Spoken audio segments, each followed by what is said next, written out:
Ladies, gentlemen, welcome back to another episode of Just One Question. I am your host, the lovable, huggable type of guy, Lion Flood. Thank you all for joining me. And if you can, do us a favor throughout this whole thing here. If you get a chance in a moment, please make sure you hit that subscribe, that like button. Make sure you catch up on some new videos that may be coming. So now, let's get into what I am doing, because I've had some comments and people reach out to ask me what is the purpose of what I'm doing. Let me state this unequivocally. I am not directly against the police, the system of policing. I am against what the ability and the system that they have to harm or bring harm to people's lives without any repercussions. Let me give you a small example. An officer, he or she has the ability to lie on a citizen. That citizen is then found to be innocent for whatever reason. Video, statements, witness statements, something comes out. That citizen has spent thousands of dollars on attorneys, time, they lost their job, they lost their homes in some cases, their children, and what happens with the officer? Nothing. They lied under oath on an official statement, whatever it is, and they get to keep their job. You or I lie at our jobs, we're immediately fired. So, I want to get into what this case is about. Plain and simple, an officer in Florida in this county, and there's actually been two, but let's stick to this one. I'll talk about that other officer later. He had over 100 cases thrown out because he was planting drugs on individuals he stopped doing traffic violations, or so he said. Investigation was found, so I don't want to hear anyone say, oh, it's not the case. Investigation, he was investigated, it was found to be true. He was sentenced to 12 and a half years in prison. But that's not the point. Within that time frame, how many more people were he targeted? He planted drugs on people, and you're going to see a little bit of the court case in which they're talking, and those people's lives have been ruined. One person even lost their child during a custody battle because the wife was able to use that against him. So without any further ado, without any more talk, let me go ahead and jump straight into this. You guys listen, and I'll come back on the end of this. The drugs were there. I did not put the narcotics there. First up, we head to Jackson County, Florida, for the trial of Zachary Wester. The former sheriff's deputy was charged with 67 counts of racketeering, fabricating evidence, false imprisonment, and possession of controlled substances. Wester's accused of planting drugs in a dozen vehicles during random traffic stops. A substance that appears to be an illegal narcotic. Do you know anything about that? I do not. All of the drivers denied owning the drugs, but yet most were subsequently arrested. You have the right to remain silent. The arrest caused suspicion internally, and in 2018, Wester was suspended. 3 years later, the case went to trial. He pleaded not guilty to all charges. This is a case about an abuse of an incredible power, about the abuse of the incredible trust that we all put, and we have to put, in law enforcement in a society. The prosecution relied on the defendant's own body cam footage to help argue their case.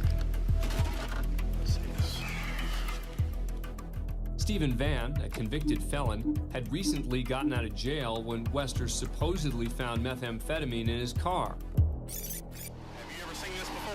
No. No, what is that? I'm just trying to figure out how that stuff got in your car. You're going to go to jail today for possession of methamphetamine, okay? Oh, man, dude, I'm serious, dude. Anything, what you want me to do, man? Like the other drivers who testified, Van gave the officer permission to search his car because he claims he had nothing to hide. And I knew my truck was clean. I knew it was. While the jury got to watch most of the traffic stops, some recordings had mysteriously disappeared. Why in the world would that have been deleted? I wish I knew that answer. Ironically, body cam footage would become the strongest element in the prosecution's case. especially when it came to Teresa Odom. Hi, how are you? I'm good. At first, the officer's polite, even playful. Anything in the vehicle I need to be concerned about? Bombs, hand grenades, rocket launchers? Okay. Absolutely. While Odom stands behind the vehicle, Wester begins his search. Notice as he prepares to put his gloves on, there's a small item in his left hand.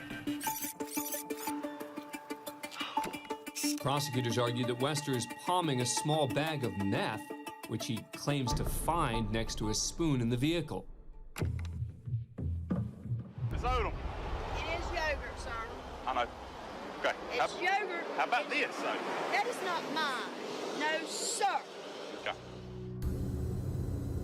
Now, the white small plastic baggie that was in that spoon that the deputy just showed you on this video, had you ever seen that before? No, sir. Was that in your car? No, sir. As far as motive, the prosecution claims the 28-year-old officer was ambitious and wanted to move to narcotics as quickly as possible. Wester testified he never planted any drugs. The drugs were there. I did not put the narcotics there. And after 5 days and several witnesses, the jury was asked to render a verdict. If Wester's found guilty on all charges, he could spend the rest of his life behind bars. After 7 hours, the jury returns with its verdict. In the state of Florida versus Zachary Tyler Wester, we, the jury, find as follows as to the counts charged and the information. Count 1, guilty of racketeering as charged. The clerk went on to read the verdicts on all 67 charges. Count 7, guilty of official misconduct as charged. In total, the crooked officer was found guilty on 19 charges. Count 9, guilty of official misconduct as charged. Count 10, guilty of official misconduct as charged. Including misconduct in the arrests of Van and Teresa Odom. 11 of the 12 drivers filed civil lawsuits against Wester. In July 2021, he was sentenced to 12 and a half years in a state prison. Thanks for being a fan of Court Cam. Now, I want you to keep this in mind. And thank you very much, Court Cam, for supplying that video. He was charged with 67 counts of racketeering. He was found guilty on 19 counts, even 1 count. This went on for years. So my question is, who is policing the police, right? Internal affairs, they say. Well, they're not going to look into themselves. They're not going to say, well, wait, we did wrong. And I've got a few videos to prove that in just a little while. So I just want you guys to just really think about this. Here we have a system that says we take the word over every officer just because they've been sworn in. Every officer is going to tell us the truth. No one says, let's look more into that. Maybe this is wrong. But I want to thank you all for tuning in one more time to Just One Question with me, your host, Lion Flood. Make sure you tune in next week as we go over a shocking video that's going to talk a lot more about what's happening within our system, all right? Make sure you hit that like, subscribe button. Thank you once more. And also remember this, just because you're being hustled, it does not mean it's a bad thing.